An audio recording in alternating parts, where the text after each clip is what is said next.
People have been cheating in cycling in all sports ever since the invention of sports, ever since the invention of cycling. Now, Sports doping. Doping. Widespread doping. EPO, the miracle drug. that was a huge one. Pretty much every major bike race in the 1990s was won with EPO. The former chief doctor for British Cycling and Team Sky has been found guilty of ordering a banned performance-enhancing drug. Do they have the incentive to catch some of the bigger stars? The problem is, Chris Marshall-Bell is a renowned cycling journalist who spent years uncovering the dark secrets behind one of the most controversial topics in cycling: doping. Lance Armstrong. Lance Armstrong was a bully. He was not a nice man. Super charismatic. He might be charismatic, but you wouldn't believe a word he tells you. A year before he won his first Tour de France, he had cancer. Guy who's had cancer comes back and wins the world's biggest bike race, and then does it not once, not twice, but 7 times. Yes or no? Let's say everybody was clean. Do you think that he would have still won? There's a really simple answer there, is that Do you think that people are doing this today? I think What's the evidence?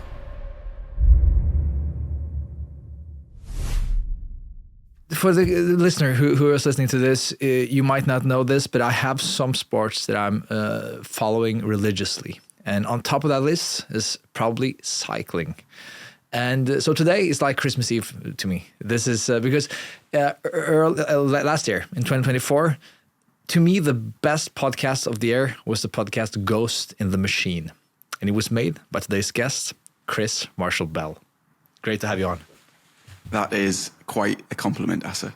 Thank you very much. So what entices me about cycling is there's probably a lot of stuff that it's unexplainable, but one of the elements that cycling has is the doping thing that looms around it. And I think people have heard of like cycling and doping. It's kind of goes hand in hand. But what you were touching upon with your podcast was a different form of doping. And we will get into that, but maybe as a beginning, can you, like you follow cycling probably much closer than most people. So how did you come into this cycling space? Sure, yeah. I came into the cycling space as a teenager, coincidentally or not, when Bradley Wiggins won the Tour de France, who was the first British athlete to win the Tour de France, and the whole of the UK went cycling mad, and I got caught up in that as well. And as a young aspiring journalist, I eventually got into the cycling space as a journalist, and 10 years later? I'm still there, or more than 10 years later. What appeals to me, cycling and the sport, is how relatable it is. Okay, I can't go up a mountain, a 10% mountain for 10k at 30 minutes like the Pogacars of the world can do. But I can ride those mountains, whereas in football, another sport that I love, I can't play at Wembley, I can't play at Camp Nou, I can't play at wherever, but I can do that in cycling. And it's incredibly... That's a great way of putting it. I can go everywhere where my heroes or people who I speak to go. And I don't think there's many sports that enable you to travel like cycling can as well. Okay, there are a number of international sports, golf or boxing or tennis, where they're traveling around a worldwide circuit. But sure, you can go follow these sports, but you're paying a lot of money to go to these stadiums, and all you're doing is really sitting on your backside and watching them. I can go, right now as we're recording this at the end of January, the biggest cycling race is in Australia now.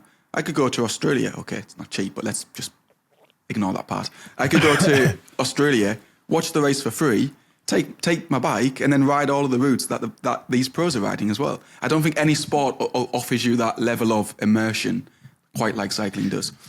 And of course, how close the audience gets to the riders. That's also fascinating. I think that was like the spectacle of it all. When I think the first cycling race I watched was probably Tour de France. Yeah.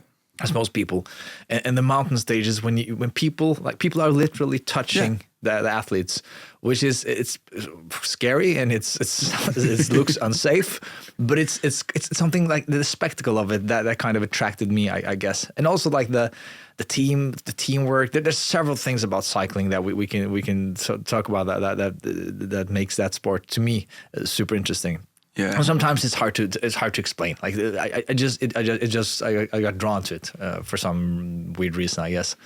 But doping and cycling, like that's kind of the topic of this episode. And could you take us back, because doping and cycling, it unfortunately it goes like, I think people associate, when people are thinking about doping in sports, everybody's just like, cycling Lance Armstrong. Yeah, that's everybody are dopers. I get that all the time when I say that I enjoy watching cycling. There's like, oh, do you watch that?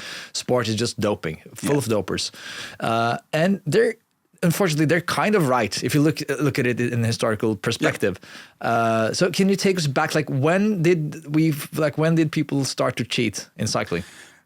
I touch on this in the first episode of the podcast, and it probably doesn't come as a surprise to many that people have been cheating in cycling in all sports ever since the invention of sports, ever since the invention of cycling. Now, 120 years ago when the Tour de France started, the cheating was less subtle. It was bike riders would take trains to skip ahead. Whereas the idea of cheating with drugs started in the kind of 20s and the 1930s. And there's a great quote from the Tour de France director. I think it's in the mid-1920s. I can't recall exactly, where he warns the riders at the start of a stage. He says, just to advise you, we, the Tour de France, won't be providing the drugs today, which is just an outstanding statement. But, but since then, the sport has had a real issue with doping, and it really reached an epidemic level, I would say, around the 50s and the 60s. What type of drugs did they take in the 20s? Like, I thought like modern drugs that people are taking today got invented in the 60s, 70s. So it was a lot of amphetamines and painkillers and alcohol, stuff to numb the pain. Yes, I've heard alcohol, which is like the strangest. To me, it sounds like they should, if anything, get like some kind of advantage if they're drunk. but it's maybe I guess it delves the pain. I mean, I have to confess. I mean, I've ridden a bike a little bit under the influence of alcohol. A city bike, but I wouldn't advise it going up a mountain or going down a mountain. But that's what they've done. Especially down the mountain. No, exactly. That sounds, again, unsafe. Exactly. But no, they were mainly, until the 70s and the 80s, there was mainly pain-killing drugs to numb that pain. Because to anyone who's ever cycled up a mountain, or to anyone who's ever cycled for 4 or 5 hours, as pleasurable as people like myself might find it, it's also painful. You also wake up the next day and your legs feel like wood. So if you can find something which makes it a bit more comfortable, you're going to do that. But in terms of performance-enhancing drugs, you're correct. I mean, that chapter, especially in cycling, kind of started in the 1980s, really ramped up in the 1990s with the Festina affair, which was the 1998 Tour de France, which almost got stopped because a summarized, an incomplete but summarized version is that every team was doping, more or less. Yeah. And then since then we had the Lance Armstrong affair from 1998 to 2005. And I mean, the type of drugs they took in the late 80s and 90s, I guess EPO, I guess people might have heard of, is like the number one on that list, which Correct. Is like the miracle drug that I guess it creates the miracle drug. Blood, it's red blood cells or something that increases Correct. the oxygen capacity of the body or something. Yeah. Yep. That's exactly what EPO is. So that was a huge one, kind of started in the late 1980s, used substantially in the 1990s. I mean, there's a good argument to say that pretty much every major bike race in the 1990s was won with EPO. Human growth hormone as well, testosterone too. Yeah, to be able to recover quicker, right? Correct. Testosterone is super efficient for that. Correct. And at the point, the UCI, that's cycling's world governing body, just didn't have a hand in it at all. They were completely behind the dopers and almost unwilling to really do anything as well. Was this WADA existed, but was this before they had some type of collaboration with WADA, or was it? So WADA, I mean, I must profess here, I'm not really an expert on chemical doping no, like this, but WADA more or less came out of the Festina affair in the 1998 Tour de France, which, like I said, was a very incorrect but incomplete summarized version. Was every team was doping at the 1998 Tour de France, more or less. It was such a scandal. It was atrocious that WADA was really formed out of that. Because they realized that they couldn't have, cycling is still not football, it's not tennis, it's not rugby, etc. But the Tour de France is still a major event, and they can't be having one of the globe's major sporting events being so scandalized as it was in 1998. So that was that was the main. You're the journalist here, but from what I've heard, it was a lot of people were fearing that this might be the death of the sport, like the Festina affair. It's like, who would ever take this sport seriously after this? Yeah, correct. And for a large period, that was true. No one did take cycling seriously. Then came the knight in the shining armor the year after, Lance Armstrong. And I think this is how I look at it. I think that one of the reasons that Lance Armstrong was able to do what he did was that UCI, like, they needed Lance Armstrong. He was the savior, and if he also got busted for cheating, then what would that do to the sport? And I think they, from what I've heard, and this is, you probably know this much better than I, but I've heard that people believe that the UCI might have been looking another way. They knew, and there's a mounting of evidence which testifies to that as well. But like you say, the sport was in the doldrums. This fairy tale story has appeared. This texting, quite charming, definitely arrogant, and I guess we'll talk about that. Definitely arrogant, but very confident. Your typical, apologies to any American listeners, but in many ways, your typical American, kind of dominated the room. This is my sport. I'm the champion.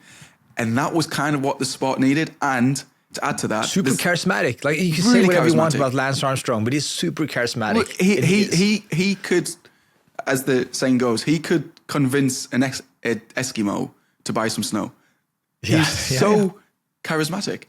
But which is not typical for sportsmen, I think. Like, you have Zlatan in football in Sweden. Like, you have these characters who are larger than life, and which is so, like, we journalists, people like yourself, you guys get drawn to guys like that because you know you get something, you get the sound bites you want, so you just go to them. And especially in a sport like cycling, where the prevailing trend is that the athletes are quite introvert. So when you've got a real extroverted character, God, his media will flock to those people.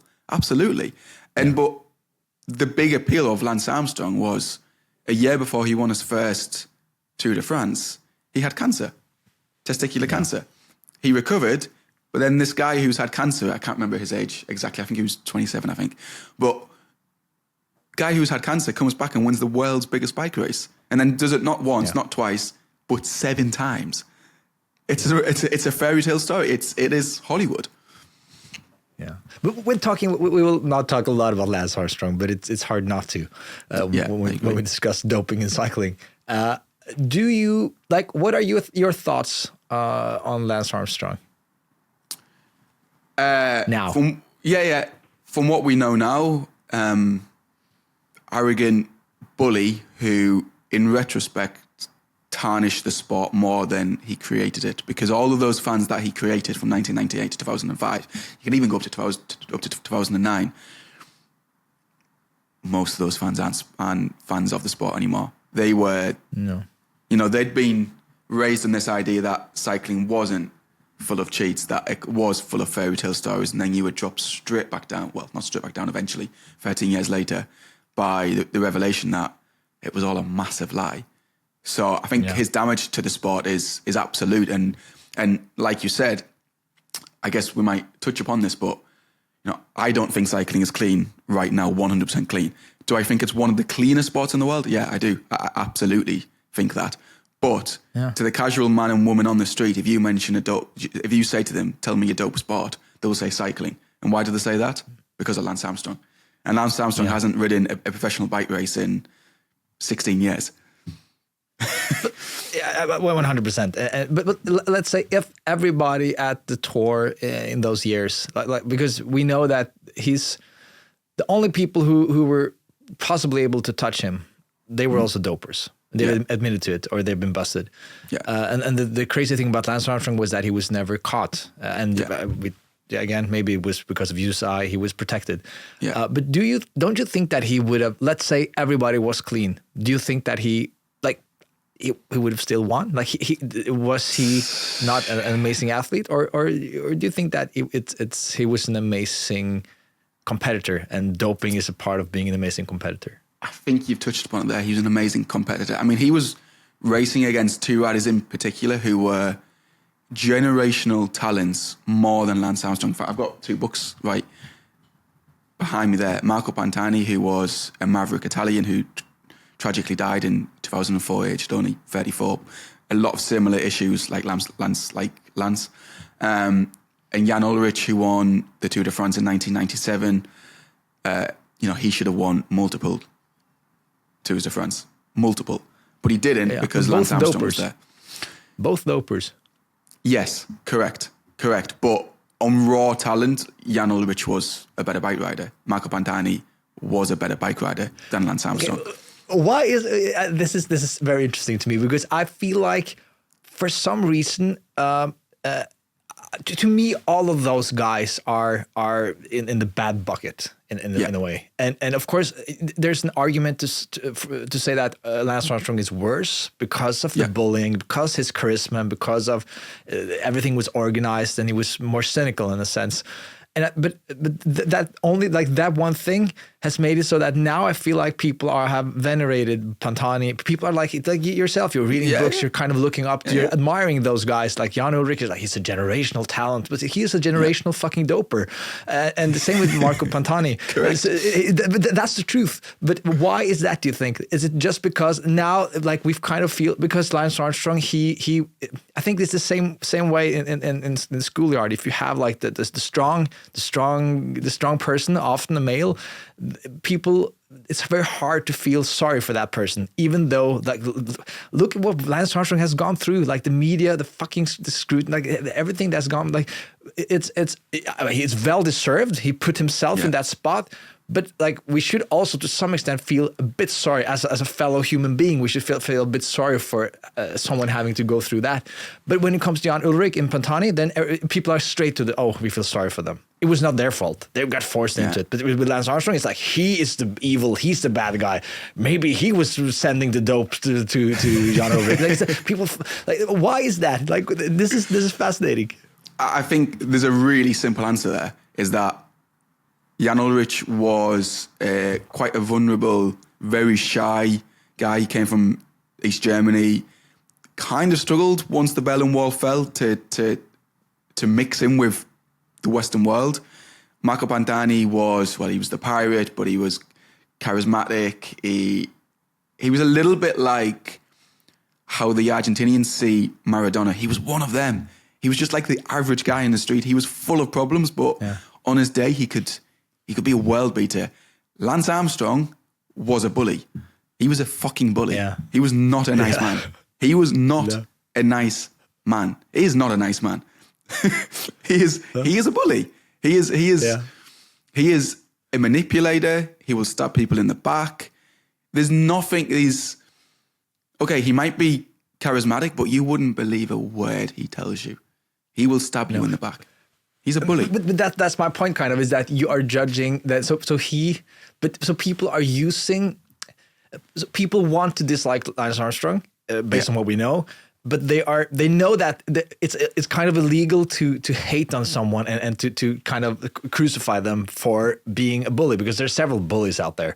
But then we use the doping to we crucify that guy. Yeah. But when it comes to Jan Ullrich and Pantani, that are like as big of dopers, it's hard to measure who is the biggest doper. That's a game show that it's after the fact it's hard to I can find a winner. But because we want them, we like them better. We are like, then we are willing to neglect, like look away, like they dope, but they got forced into it, or that is fascinating to me. But I tend to agree. I have the same feelings that you have, but I've kind of tried to look at it and think about it in a broader perspective. And I think that it's the fact that we want to dislike Lance Armstrong that makes us like use the doping to be able to crucify him. Yeah, which might not be fair. Like it might not be fair. That's been my thinking.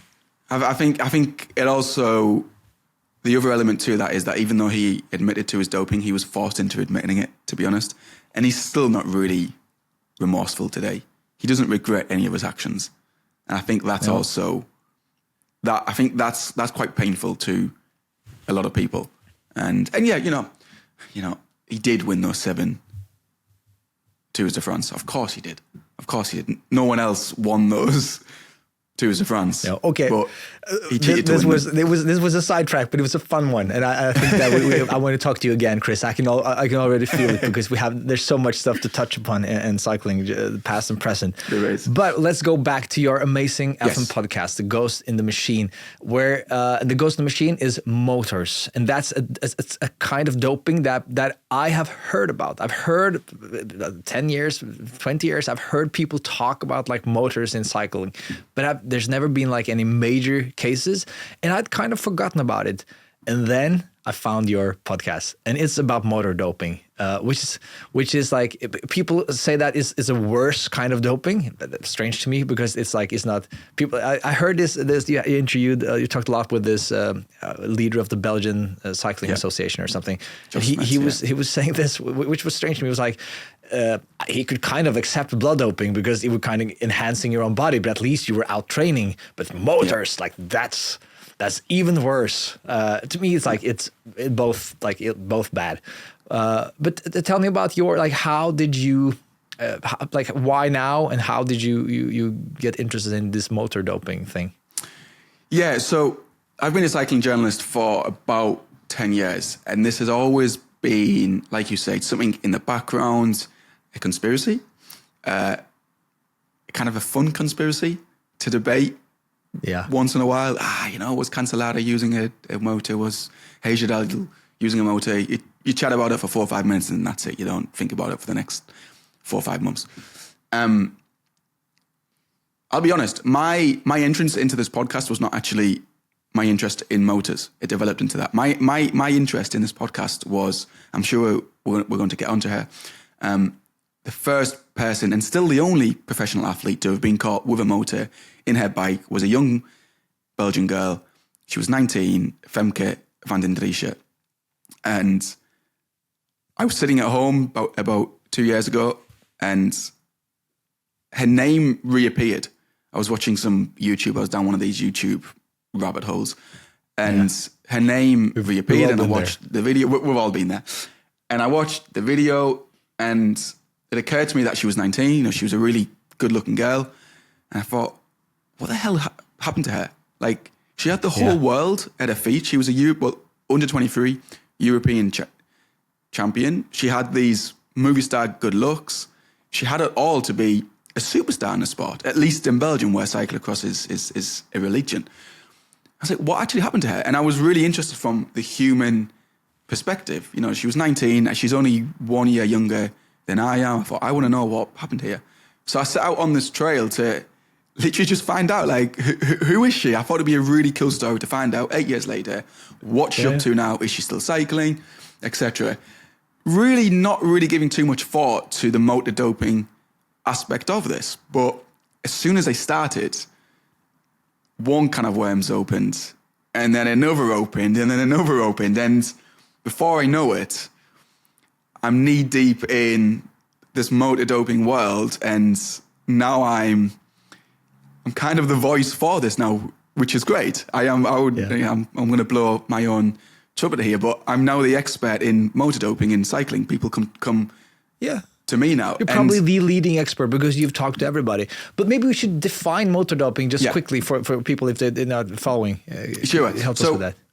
Motor doping is you have a concealed motor, concealed battery, a concealed engine inside the bike's frame or inside the rear hub, which is the central part of the wheel where the spokes attach, or in the wheel. Now, you're probably thinking, e-bike, yeah? Sure, correct. It's kind of the same thing. The difference is, on a standard e-bike, you know there's a battery there. You know there's a motor there. It's heavy. It looks ugly. Sorry to all of the bike manufacturers in the world, but they do. A concealed motor in a road bike, you don't see it's there. It's really small. It's really well hidden. From looking at it, you cannot tell that there is a motor in there. And it is less subtle than an e-bike. Whereas your e-bike, when you press it, it goes... and my mom could cycle out to S. So, but I guess it's also like the watt it gives, the extra wattage is also much more subtle. But of course, if you are an elite athlete, that might be the difference. Exactly. Difference maker. So whereas a standard e-bike might give you up to 200, 300 watts, even some of them even more, which is an obscene amount of wattage. I mean, just to kind of put that into perspective. An elite cyclist going up a mountain in the Tour de France is pushing out around 400 watts. You and I, Asa, would be pushing out 200 watts. You think highly of me if you say 200 watts. I think because I think people it's very hard for people to understand just how crazy powerful those the best cyclists of the world are. Like 400 watts is like I think people won't be able to just like if you put on like it's just sit yourself on a what's it called like a turbo trainer in the gym. Yeah, exactly. And you try to push 400 watts. Most people will struggle with it for like 10 seconds. Yeah. So it's very, very hard. But no, these concealed motors, you don't know that there is anything inside. So these concealed motors inside bikes, you don't see it, and it's offering 50 watts, 30 watts, 100 watts, which is enough for an attack. It's enough to sustain a gap between one bike rider and the next bike rider, but it's enough. It's not a significant amount that it's immediately suspicious. You don't see it. It's not like all of a sudden there is a motorbike in the bike race. It's notable, but it's not, there's something dodgy going on there. So it's a lot more subtle. But yeah, and I mean, the peak period of motor doping rumors were between 2007 and 2017. I guess we'll come on to that. But potentially started in the late 1990s, in 1998. Oh, that early. Yeah, but let's go back to Femke van den Driesche, because she's kind of one of the main characters of the podcast.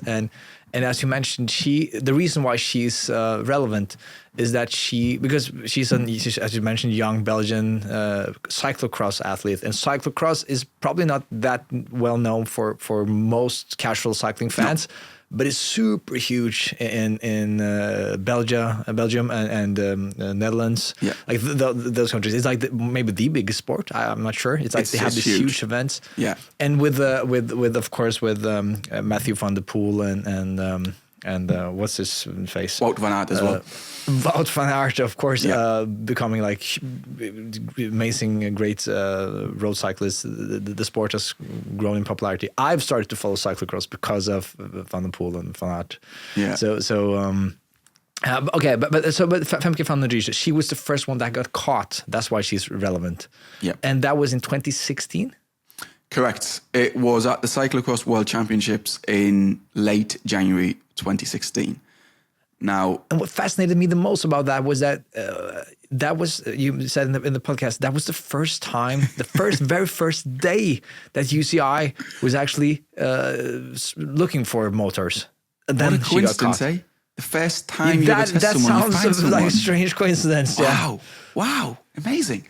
So like I said, when rumors really started, it was between 2007 and 2017. Really reached a peak 2010 to 2013, especially.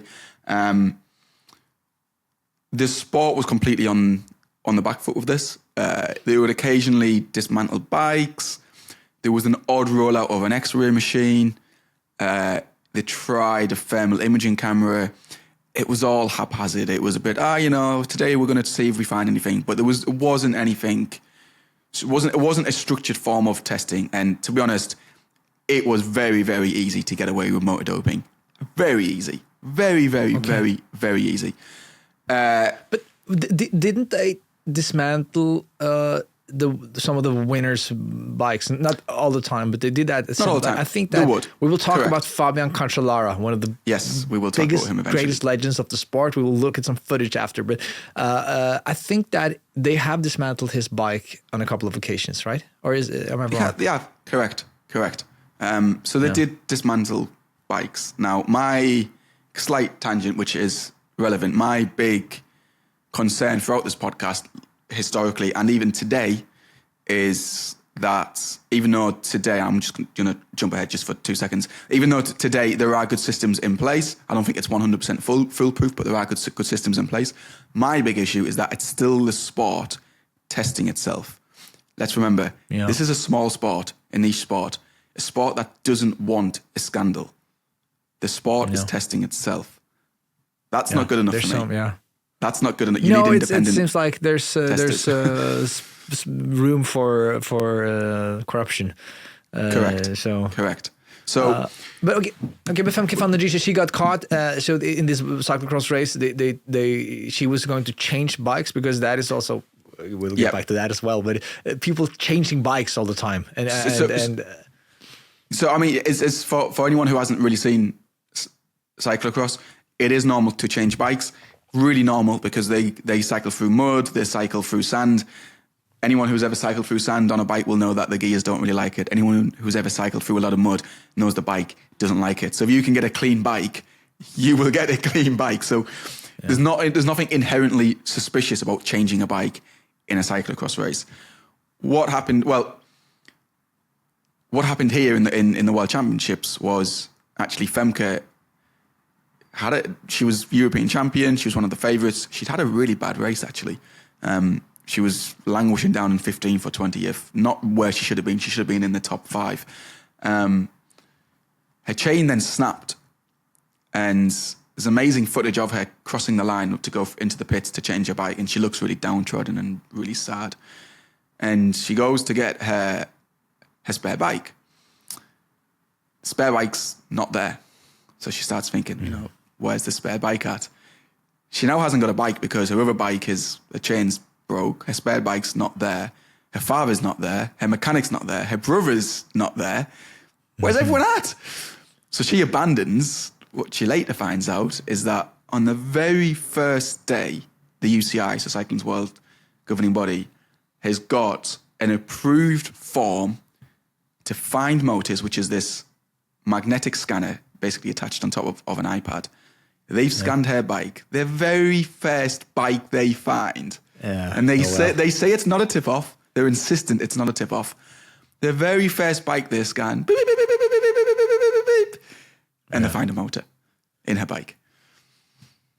Yeah, that's and of course they got tipped off. Like everybody with a half a brain would understand that. But why that is relevant is that you believe, I guess, that the UCI wanted to show that they are doing something, and look, it's working, and I guess Femke van der Driesche was disposable. Yeah, like she wasn't their biggest star. She wasn't that yet. No. So she could be the martyr for this.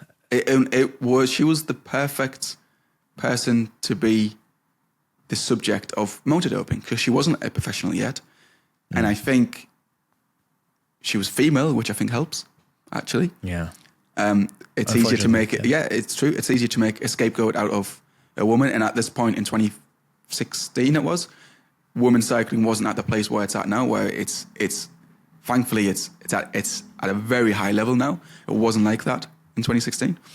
And the political background to this is the president of the UCI at the time was an Englishman, Brian Cookson, very respectable man.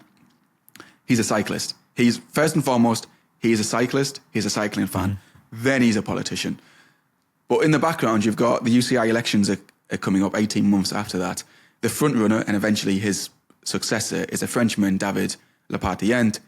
He's a politician. He's a businessman. At about number 25 on the list, he's a cyclist. Yeah. Now, he is hot on the heels of Brian Cookson. He wants a scandal. He wants a scandal because he wants to be the UCI's top dog. And David Lepartien will probably be the IOC, the International Olympic Committee's president, in 2 months' time. This guy is a politician. Yeah. So he's waiting for a scandal. So you've got pressure from Brian Cookson's part.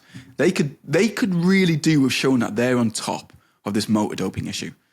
They could really do with showing that. They don't want to prove that it's happening in the Tour de France or the Tour of Flanders or in Paris-Roubaix. But if we can get a 19-year-old Belgian girl in an under-23 World Championships race in Belgium, yeah, that sounds pretty convenient, eh? Yeah. Sport is so fucking corrupt, and we don't know this. Like this don't know is this. us speculating. We have to say that, but it sometimes the proof is in the pudding. I guess. Correct. So okay, and then so she got caught with motor doping, and from what I remember from the podcast, she claims it's her trainers, like the bike bears her name, and it's a female-sized bike, but she claims it's this big male's trainer's bike. So this is the most fascinating part of Femke's story, and a large part of why my interest in the story developed from a simple article into a podcast, because Femke comes from a really interesting family. So her brother Niels, a few years older than her, had a doping ban, I think a year before, for amphetamines. He was only 21. This was not, what I'm about to say now was not in the podcast. It was cut for legal reasons, which really made me upset. Because English law is tough. But we're fine to say it, don't worry. Yeah, good. Femke's father. Yeah. Femke's father, Femke's brother, and a family friend, 1 year before Femke was caught, so in February 2015, they are a family of pigeon racers, and they also have a lot of hobby birds as well, and parrots and etc. They walked into a bird shop about 1 hour away from where they live, a bird shop where there were clients every 2 months or so. And it's on camera, and I can send you this because it's a remarkable piece of footage. Oh, yeah. The three of them go into this bird shop, look around as if they're actually going to go buy something. And they go up to some cages at the top, and one of them opens up this bird cage, and another one of them looks at the camera just to make sure that no one can check the camera. Oh no, but you're on camera now, son.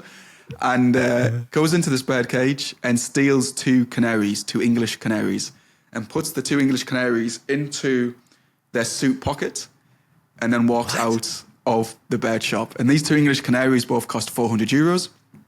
The bird shop owner realizes a day later, I'm missing 2 canaries here. Finds the CCTV footage where Peter, Femke's father, is looking directly at the CCTV. Yeah. Posts it on Facebook, says, anyone knows who this is, we've had a theft, identifies them eventually. The police go around to the house about 2 months later, you've been identified, you've stolen these 2 birds, you have to give these 2 birds back. They do, but the bird owner, which is what he told me, suspects that when they gave the birds back to the police, they've strangled the neck so much that when the birds have eventually gone back to the bird shop, 24 hours later, they've died. The birds have died. And why? Why?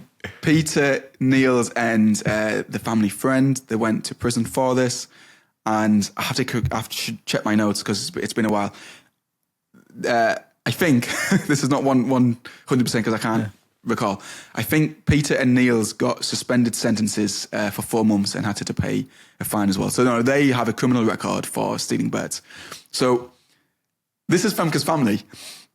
One of them doped. It's the strangest thing to steal. Like if you're a criminal, why wouldn't you break into a bank? Like why do you steal 2 canaries? Exactly. This is very strange. It's very strange.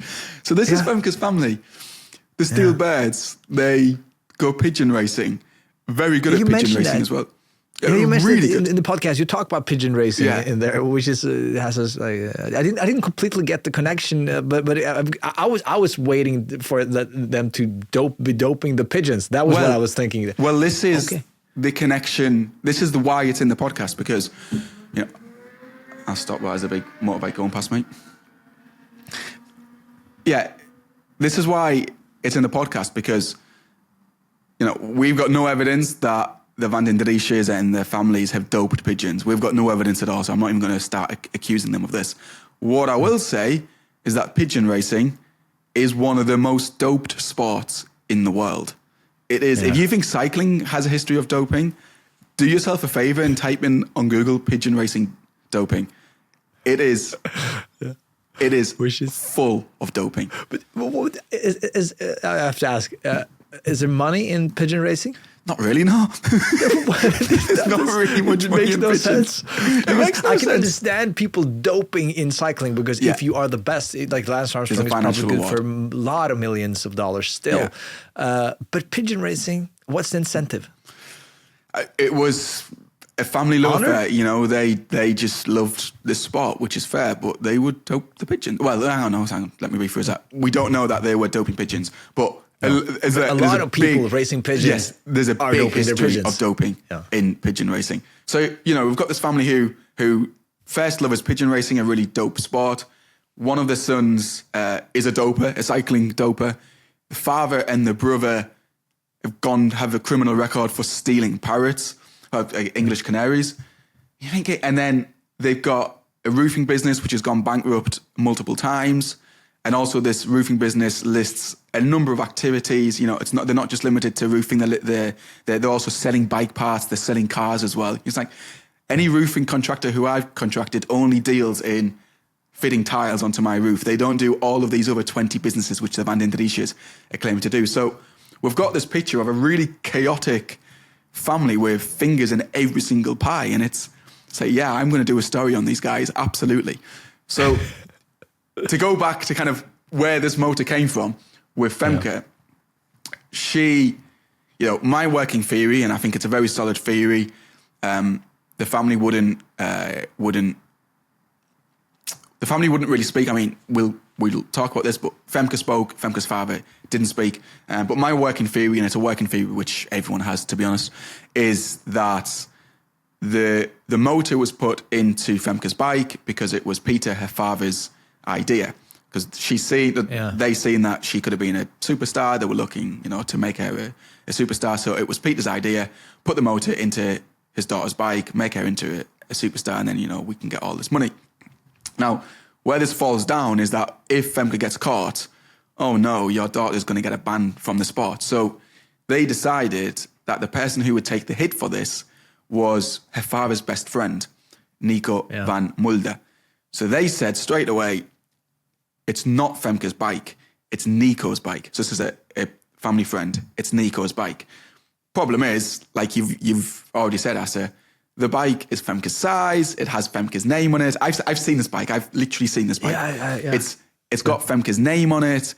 There are yellow stars and blue stars, which represent the fact that she is a European champion. And you're thinking, right, okay, so a man who's a little bit taller than Femke, quite a big guy as well. You're telling me that he rode this woman's bike, right? Yeah, sure. Okay, and why? And also, why was if that's the case, why was his bike in Femke's pits at the World Championships? Yeah, and also, why would he need why would I go if I wanted to buy an e-bike? I would buy an e-bike exactly. to take me up Alpe d'Huez without breaking a sweat. Exactly. I wouldn't have bought this complicated. It's of course it's strange and it makes no sense. It's very far-fetched. So we did speak with Nico. Really, I guess we might talk about this as well. I felt really sorry for Nico in a lot of ways. A very vulnerable guy. We might talk about that in a second. But his argument was, he used to train with Femke, so Femke was too fast for him. So he had Femke's old bike. It was Femke's old bike. He did not deny that, but he subsequently put the motor in the bike to be able to keep up with Femke when they were training. That was his argument. Yeah, and you mentioning him being vulnerable is that you believe that the main perpetrator here is Femke's dad. He's kind of the mastermind behind not only stealing canaries, but also forcing his kids to dope. Yes. I think... And exploiting his friend, who is naive and a bit vulnerable. And correct. Yeah, that's my working theory, and I think it's very, very solid. And pretty much everyone in cycling has the same theory. Femke was a victim in this. I really do believe this. She was an adult. She was 19. She was a victim Barely an adult. Barely an adult. She was a victim of her family. I am absolutely adamant in that. I think, Femke is very naive. When I spoke with her, she still didn't really get the magnitude of what happened, to be honest. She was quite... She participated in... That was funny to me, that they had this in her village or her town. They have this yearly carnival parade or something. Yeah. And she participated like months or days or weeks after. She participated in that parade, being like the doper, and she was smiling and waving to the fans, which is also like it's so strange. So it's the Aalst Carnival, and they basically have a few themes each year of what they're going to take the piss out of. So at that point, there was terrorism. I think the Brussels terrorist attacks had just happened or something. But anyway, there was terrorism. Queen Fabiola, who I don't actually know who she is. These were the two big scandals. And then you got the local girl, Femke van den Driesche, the motor doper. And 7 days later, Femke, she didn't necessarily participate as an actor, but she went down to watch. People obviously recognize her, and that's ballsy. I wouldn't do that. That's really ballsy. I wouldn't do that as well. I would have been so embarrassed. I would have probably moved, gone on vacation. Exactly. But again, I think that speaks to Femke's not necessarily the confidence, but her naivety. She didn't realize the extent of this scandal. She didn't realize it. And that also, I think that going back to what we started off, I think that culture is so important, and coming, like as you have been alluding to, growing up in this family does something to you. And I think that you blur the lines. You don't understand. Like she probably really don't understand how extreme and insane this thing is. So to her, it's just like, another day, stealing some canaries, doping a bit. That's life. And I think that it's the same thing with when I see, or back in the 90s, when the culture in cycling was that you had to blow dope, you had to take EPO. And when you're 18, 19 years old and you get into a pro team, you move to Italy, where I think the culture in Italy, Spain, is different than it is in Norway, at least, when it comes to doping. Definitely. And you get in there and everybody else is doping, and they're like, you're not doping? Do you want to succeed? Do you want to win? Do you want a contract? Of course, you'll start to dope, and it's easy to be like, oh, I wouldn't. People are being holier than thou. Like, I wouldn't never have done that. Because my values and I'm so virtuous. But the fact is that the only dream in your life is to become a professional and to succeed. I don't think I'm better than anybody else. I would probably have doped myself, unfortunately, because now, like being in my early 30s, I think that I'm strong enough and strong-willed enough to be like, no, this is wrong. I don't want to do this. And I would probably I've gone public. I would have talked to you and said like, this is going on, and I understand that I will probably not be the best, but I'll fucking ruin this culture. But being 18, I did not have the balls. Absolutely not. Absolutely not. No. Okay, but. Sorry. Go on. No, go on. No, I think I want to speculate. I want to move on. I want to talk about the pros, because there have been several rumors. And now I'll try to screen share a bit here. Let's see if we can do that, because I want to. You have some of the biggest pros, the biggest stars in the sport that people have been suspicious about when it comes to motor doping. Yeah. And I think on top of that list is a guy named Fabian Cancellara. He's a Swiss. He's won. He's Spartacus. Spartacus. It's probably at least top 3, top 5 classic riders of all time. 100%. Some people will even claim he's the greatest of all time of the classic riders when it comes to cobbled classics. And for people who don't know, these races in northern France, in Belgium, Tour of Flanders, Paris-Roubaix. There are like for cycling enthusiasts, to me that is like the biggest races. Like Tour of Flanders, I love it. That's the only race I watch from the beginning to the end. Every year.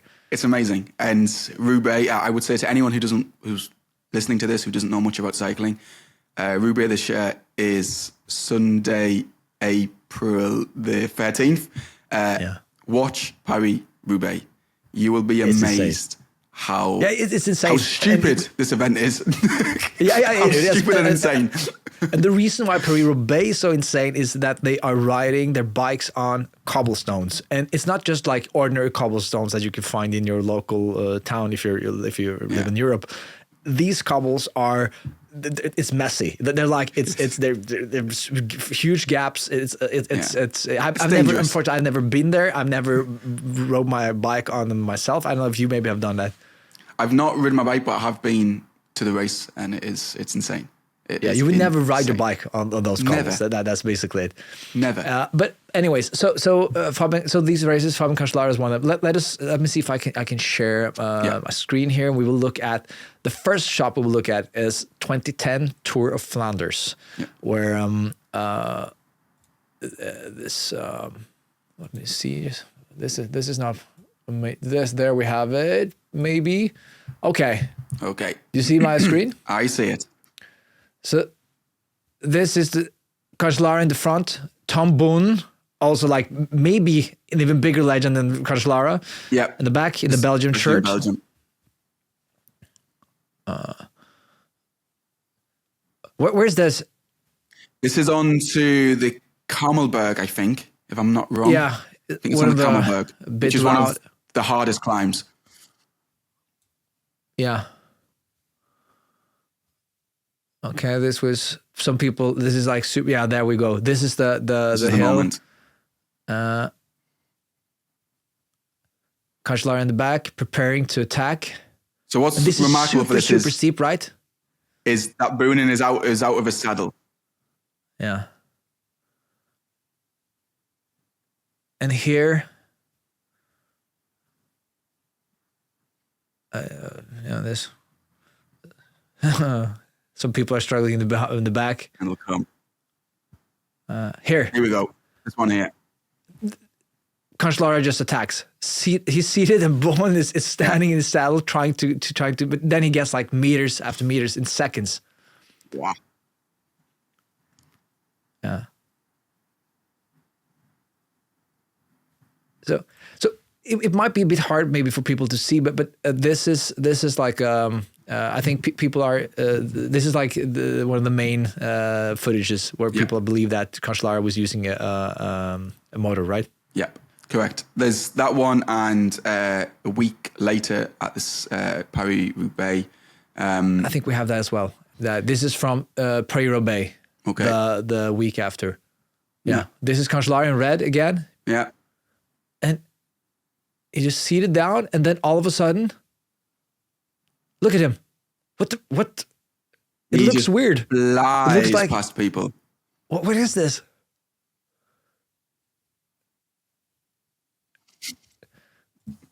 What do you think? It's very suspicious. It's very unnatural. I have to say this because it's an objective fact, is that he's always denied it. He's always denied it. He's always said he's never had a motor. It's highly... There are a lot of things which happened in Flanders 2010 and in Roubaix in 2010, which have led to these suspicions. For example, in Roubaix, I think he changed his bike twice, I think. And his entire bike, which should not really be happening. And it's the way how he not just accelerating and slowly builds a lead, he really builds quite a quick lead in an unnatural level. And his RPMs are not necessarily that much faster than everyone else's, which would indicate there's some external power going on there. And I mean, this is, like you said, when anyone thinks of motor doping, they don't think about Femke, they think about Cancellara. And Tom Boonen, who we just watched in Flanders as well, he's often been asked about it.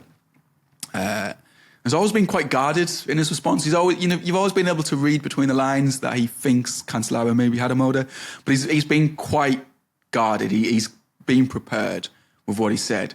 Recently, however, just at Christmas, so 4 or 5 weeks ago, he said his strongest ever comments. I can't recall them word for word, but he pretty much indicated that he was very confident that Cancellara had a motor at Flanders. Oh, just during, because we have to mention this, that those two guys, they competed, like they were the two biggest classics rider of their generation, and they from 2008 to or 2005 maybe even until 2015, 2016.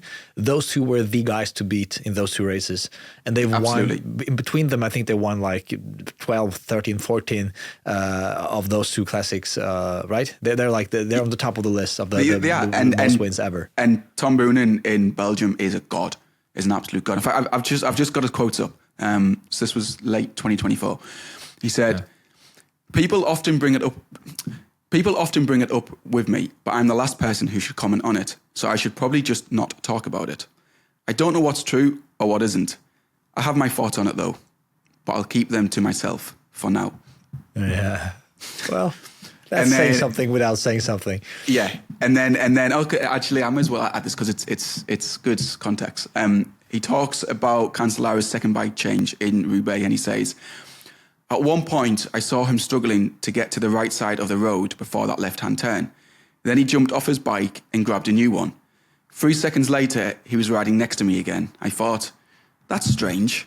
Choosing to swap bikes there. Why did that happen? I don't know. Then." After Roubaix, which Cancellara won, his bike went missing. And Boonen said, "At the finish, it was quite a walk from the podium to the press room and doping control. Everyone always went by bike. And from there, back to the team buses, which were even further away. When we came back down from the podium, one bike was gone. Philippe Gilbert, who was a different rider, Gilbert and I also legend. Gilbert and I took our bikes, while he was struggling to make his way through the crowd on foot, he being Cancellara. At the time, I didn't think much of it, but looking back, you start thinking about that." Yeah. And so this is super interesting, and of course it would be the biggest scandal. It would be at the level of Lance Armstrong if Spartacus, Fabian Cancellara admits to or gets like somebody talks.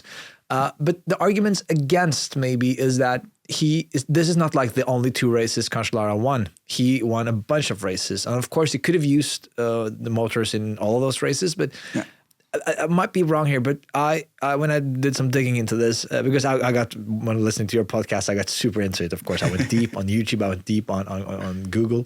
And I think that they dismantled his bike after he won the 2013 and 2014 Tour of Flanders as well, and one of those was also a double win, I think, with Paris-Roubaix.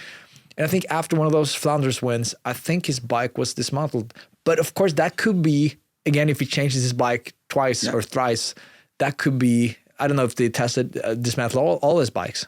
I guess that's kind of the and what I would say to that again is the sport is testing itself. The sport doesn't really want a scandal. If I may ask you point blank, yes or no, do you believe that Fabian Cancellara has ever motor doped? I'll answer it in a roundabout way. I'm convinced, and pretty much the whole entire sport is, that there were several riders motor doping before Femke got caught. Yeah. I want to look at one more. And it's a very simple reason is you could very easily get away with it because no one was testing. Yeah. I want to look at one more. It's who I don't know if it's more suspicious. This is a guy named Ryder Hesjedal. He won Giro d'Italia in 2012 out of the blue. 2013, 2013, one of them. And it was kind of out of the blue. He was like an okay rider, but he was not like a favorite to win. I don't think. And after that, he had like a couple of years there where he was an okay rider, but he was never at the level of Spartacus or Tom Boonen or Lance Armstrong or some of these guys who's always in contention. Froome, Contador. And I think this is also a strange video. I think it's an interesting video at least. Let me see if I can do this again. Look at this one. So he has a crash and look at the bike. Look at the bike. Starts spinning. It continues to fucking move. Yeah. What's going on there? So the interesting thing on that is how the bike moves from the back. So it moves from the rear wheel, which is normal because if anyone who's ridden a bike, which I assume everyone, it's the drivetrain is on the back wheel. It's not the front wheel doesn't move because of the drivetrain. Oh.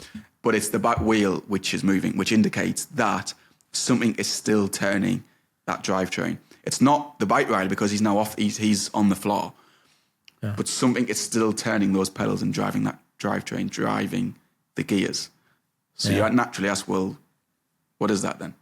What is moving that wheel? Why is that wheel still going? Because it should have stopped. And okay, again, yes or no? Do you believe Ryder Hesjedal in this clip? Do you believe that what we're seeing here is motor doping? It would indicate there's something in the bike. Yes. Yeah. Let me see if I can show you. This is like a compilation of it's a lot of cyclocross. It looks like a lot of cyclocross moments, which looks very suspicious. Let's look at this. Yeah, you see this? First is Hesjedal. This is Femke van den Dries. Yes, it's Femke on the Koppenberg. This is before she got busted, right? Correct. This is about 2 months before she got busted on the Koppenberg. And she is, I mean, yeah. Ask me, did Femke have a motor in that clip? Yes. But it doesn't look much different than the Cancellara video, though. Like no, it's very similar. Like, to me, this looks less like obvious than the Cancellara incident. Yeah, but it's a similar. We know that she was doping. Oh, look at this. I've not seen this one. This is strange. Oh, look at this. I've seen that one. Yeah. Very strange. Who's this? Do you know who this is? It looks like a world champion, but I can't work that. It was definitely a world champion. So whoever, depends which year it was from. Don't know. Yeah, I really hope it's not Van der Poel. No, I don't know when his first world championship was. Maybe 2017. Yeah, here as well. Very suspicious. Yeah. All of a sudden, acceleration without the pedaling. Yeah. This is suspicious. Do we believe that there's more of this in cyclocross? That looked like Van der Poel, or no? Maybe not. Whereas in professional road cycling teams, you've got teams of 100 people. Yeah. Cyclocross is a lot more family orientated. Each individual is their own team, kind of. That's not strictly true, but if we just go along with it, so. People will have their own private mechanics. Often their partner or their father will be in their pit with them. Like their team is their close family or their close friends. So the sport is less controlled in that aspect, and I think it is easier to have transgressions because you haven't got big multi-million euro teams behind each individual rider. And cyclocross, just the very nature of it, you're going through mud, you're going through sand. If you can get something which will make the bike turn more fluidly, it's going to have more of a benefit than in a road race where you haven't really got any obstacles. You've got a smooth asphalted road. You're not going through mud. Where I think there's more upside to having a motor in a cyclocross race than in a road race. So naturally, I think it's that video compilation doesn't surprise me too much. I'll let you go soon, but this is very interesting. No, this is again to me. It's like this is Christmas Eve to be able to talk to someone who is so knowledgeable about cycling and especially about this topic. Greg LeMond, he was on a podcast, the Roadman podcast, and he's quite he talks freely. So very freely in that podcast, he actually accused Chris Froome, the Chris Froome. Yep. Winner of Tour de France 4 times, a British hero, probably one of the reasons why you are into cycling today. He accused him of motor doping. What's the evidence? The evidence is in the 2013 Tour de France, up Mont Ventoux, which is another one of these mythical climbs. Froome obliterated the field, and that raised a lot of doubts. Team Sky were kind of forced into releasing his data, so his power data and his heart rate, etc., just to quell this angry tide of French fans who were going, he's doping. And when you look at the video, his RPM, so his revs per minute, going up the climb is estimated at around 110 RPM, which anyone who's cycled up a mountain will know that is next to impossible. Most people will be cycling up a mountain at 70, 80 RPM. And he was doing that's the 110. cadence, right? So the speed cadence, of correct, which you are pedaling. Correct. Yes. So it was very abnormal rates. But that was his of style. movement. Like I remember he had this ugly bike rider. he was an ugly bike rider. He, like, very he, ugly not, bike rider. not he's a beautiful man probably, but like his style on the bike is very ugly. Really ugly. And his super fast cadence is it's always been strange. It's very strange. So that, and then his power figures raised a little bit of suspicion as well, with the speed that he was going at. So Greg LeMond's big kind of theory comes from looking at the data, extrapolating that, and seeing if it all adds up. In his opinion, Chris Froome's data did not add up and could only have pointed towards either doping or external use, such as a motor as well. Greg LeMond, of course, a legend in his own right. Won several Tour de France. He won the World Championship. Yep. So he knows what he's talking about. He does know what he's talking about. He's an outspoken critic. He really believes that he would have won more Tour de France's if EPO wasn't invented. So he really hates cheating in sport. And he's also he was one of the guys who were casting doubt on Lance Armstrong way before he admitted to it. So, and Lance Armstrong has basically ruined his life, or he tried his best at least. Ruined his relationship with Trek because he has this bike. He's creating his own bikes, Le Mans bikes. People should check it out. This is an advert for Le Mans. He's creating e-bikes now, right? So it's kind of on topic, I guess. Again, yes or no? Do you believe that your British hero Chris Froome ever motor doped? Or I think there are, from information which I've since had, information I can't make public because, I've not been able to prove it, essentially, and I don't want a big lawsuit against me. From information I have, very credible information that I have, and witness accounts, there are a lot of questions for Team Sky to answer. Oh, let us dig a bit into that, because Team Sky, again, going back, the Brits, from what I remember, they were huge on track, like riding tracks, like Olympic bike riding, basically. The greatest nation of all time when it comes to track riding, if that's the right word, track. Track cycling. And then Dave Brailsford, who's like the mastermind, the head coach, the head sporting director of the track team, he decided that let's have a Brit as a winner of Tour de France. And they back then Bradley Wiggins, that you remember, Sir Bradley Wiggins, he had like a fourth place in the 2009 Tour de France. Correct. So they decided that he was going to be their team leader. That he was going to be Bradley Wiggins was going to be our rider. And then they started Team Sky. They got Sky in as a sponsor, and they started Team Sky, and they wanted to make it like a British team. So it was mostly Brits. They were built around British riders, young up and coming British riders, and also some others. And of course, they had like a huge budget, because Dave Brailsford, he's an amazing, charismatic person as well. He's a genius, and he was able to draw in money. And of course, he had won a lot of gold medals, so he had credibility. And then they in like 2 years, they were able to do it much faster than what people actually expected. So Bradley Wiggins won, and Chris Froome probably was the better rider that year. I think in 2012, so Chris Froome could have won that year as well, and he was riding in support for Bradley Wiggins. But because they had decided and they had this goal, and they told the sponsors that Bradley Wiggins is our star, he's going to win, they let him win. Basically, I'm a bit maybe unfair to Bradley Wiggins. He was also an epic rider, maybe the greatest time trialist of all time. But that's a different story, I guess.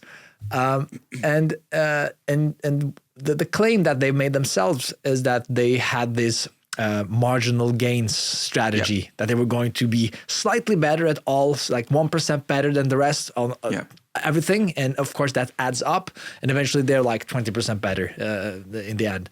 And I guess there's a lot of evidence to support that they stayed true to that statement, and because they did professionalize sport a lot. I think that the cycling sport that we see today, and how professional teams are being run when it comes to diet, when it comes to training, when it comes to everything, like they're measuring everything.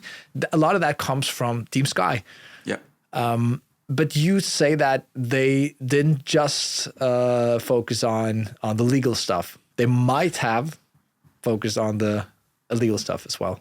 I think that the questions about Team Sky relate to when they set up in 2010, on the back of everything that came before in cycling.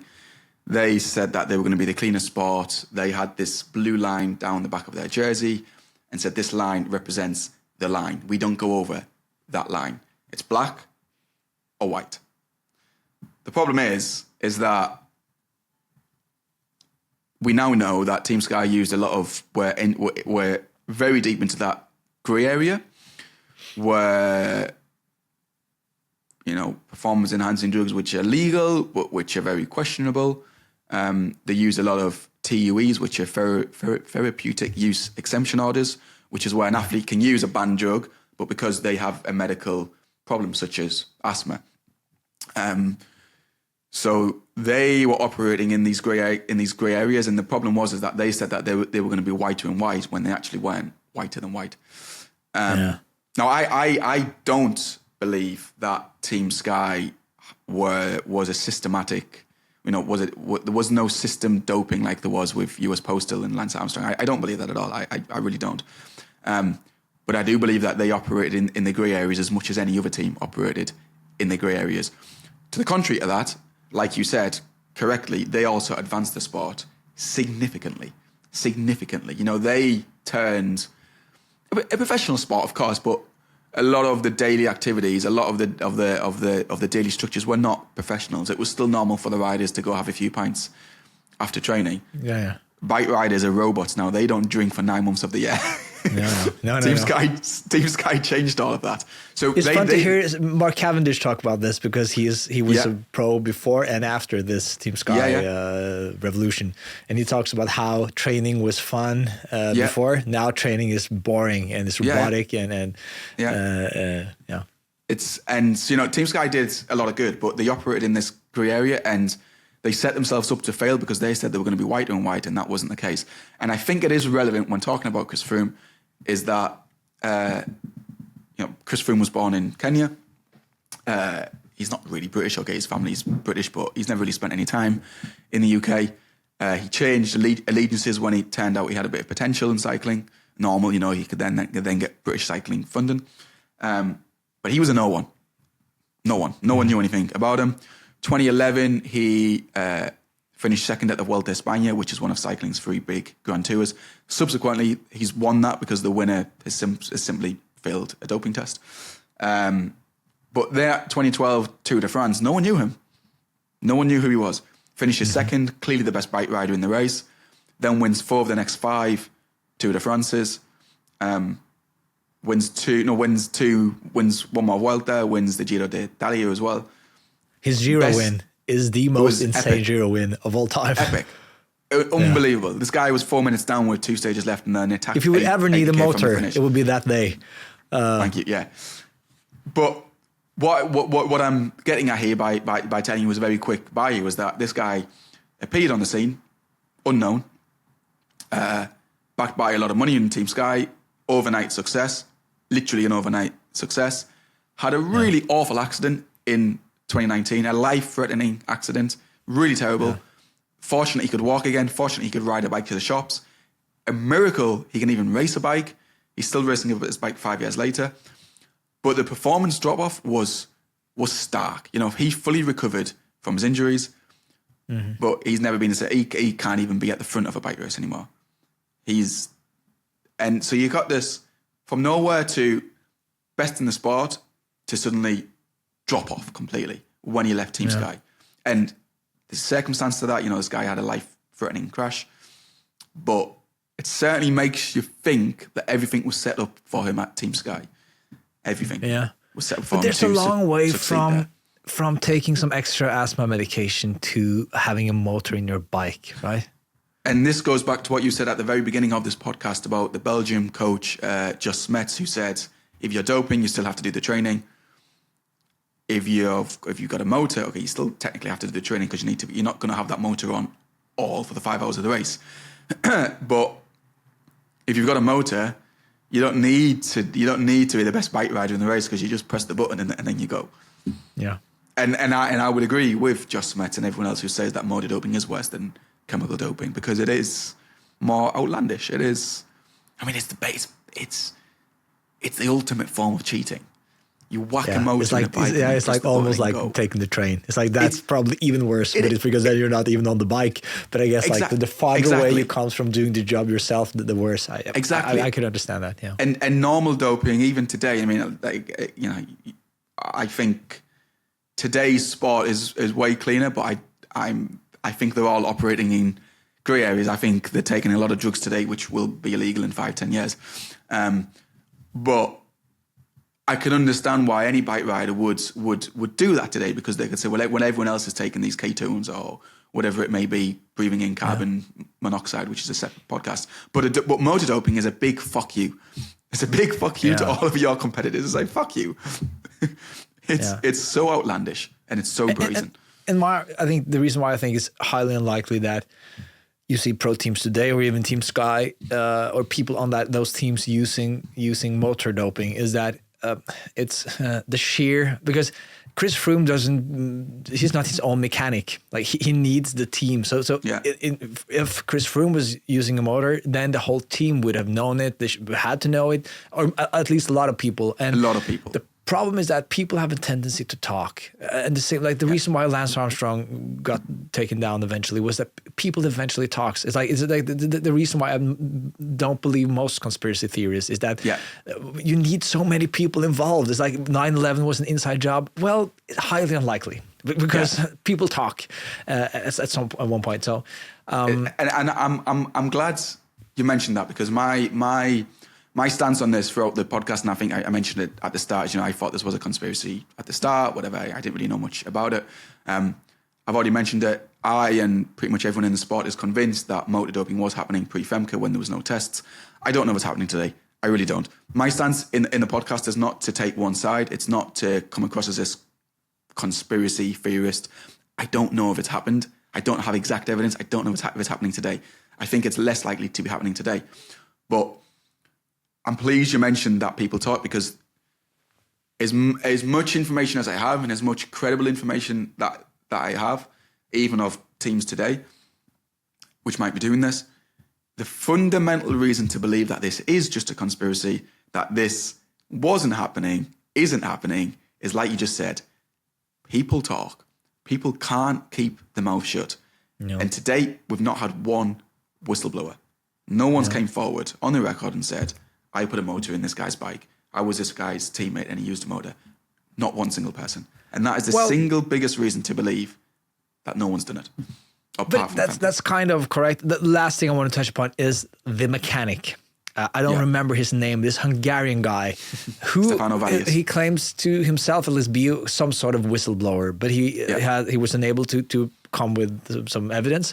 But because this is interesting to talk about how, like, again, you've seen those motors, because now we've just talked about motors as this abstract thing that we just like believe that it can fit, but it's how does it really work? And maybe we don't have to go into the super details, but from what I understand from a podcast is that there's some new technology now. Like, again, always the dopers and the cheaters are always one step ahead. That's how the game works. And you went to see this Hungarian mechanic that claims that he has sold motors to pro teams quite recently. Is that correct? Yeah, correct. And he also Do you believe claims... him? Is he credible? Stefano...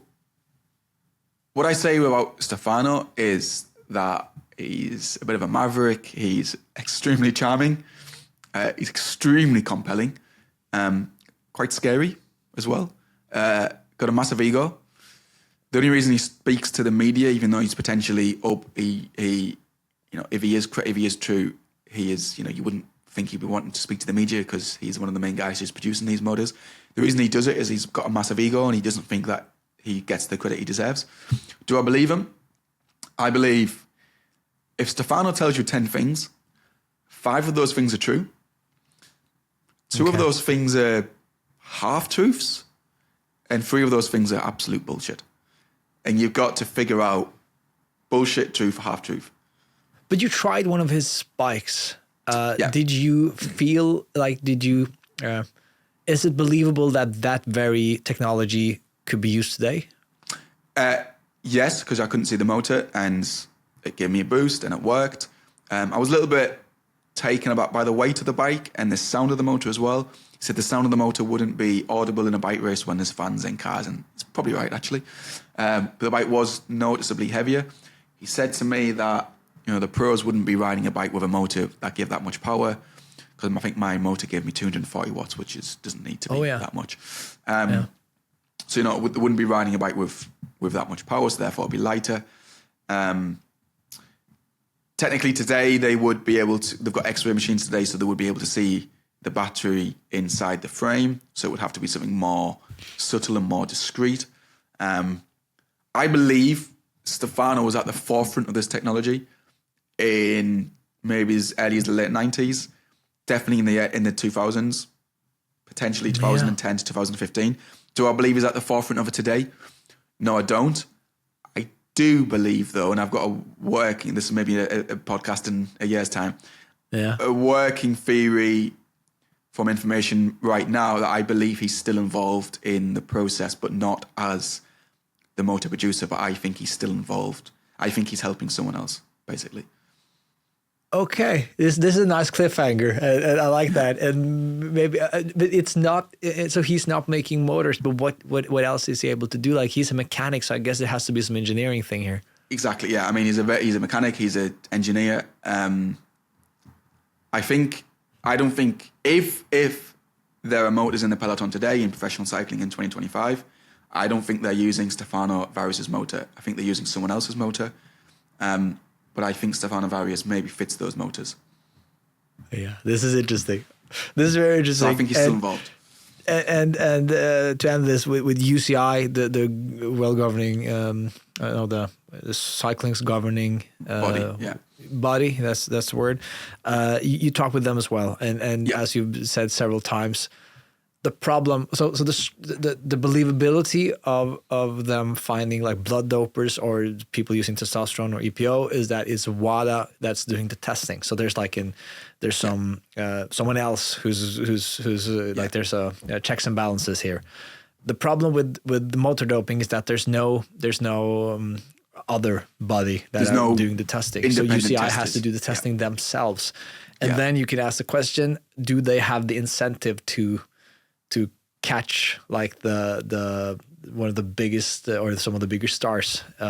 Probably not, because this David Lapartien guy who's the guy in charge right now, he actually said this himself. He said that if we find that people are doing this today, that will be the death of the sport. Something like that. I'm paraphrasing him wrong probably. And to me, that made me shiver almost. It was like, ooh, that's not good, because then he's basically saying in that sentence that I have no incentive.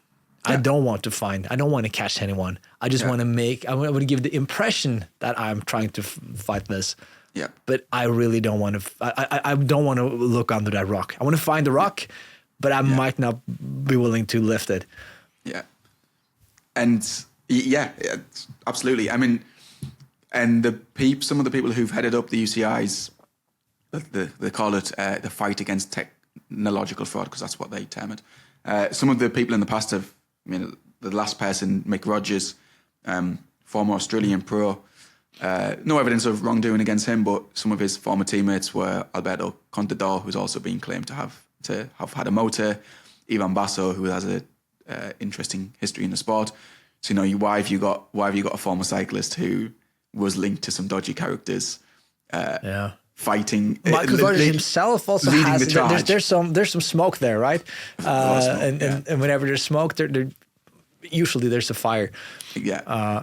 That's And, we didn't talk about Contador, but we can't mention everybody. But it's he also has, because he also belongs to he's kind of has one foot in the old generation and one foot in the new generation. Absolutely. And the same with Mick Rogers. All of these guys, they have most likely when they were younger been maybe. Well, Contador was banned for doping. He had a doping sanction. He was. Yeah. And he has like clenbuterol clenbuterol was the thing he was caught with, right? And I think that it was in his steak. Because what he claims from what I understand is that clenbuterol in itself is not like very much performance enhancing, but it could be used to mask something else. So it was something there, masking right? Agent, yeah. Yeah. So there's like, again, there's smoke at least. Yeah. Okay, we could talk for hours, Chris, and thank you so much for your time. I think I want to have you on when we get into the maybe the season starts fully. Again, it would be fun to talk with you more. Absolutely, yeah. Because you can hear I find this super interesting, and I'm not I don't have half the knowledge that you have, but hopefully you understand that I'm a fucking nerd when it comes to cycling myself. I'm definitely getting those vibes. That's it. Where can people find you? That's super important to mention at the end. So Apple, Spotify, wherever you get your podcasts. And please share it around. It's a brilliant podcast, super well produced. It was my favorite podcast of 2024. So there you have it. Okay then. Ciao, Chris. Ciao for now.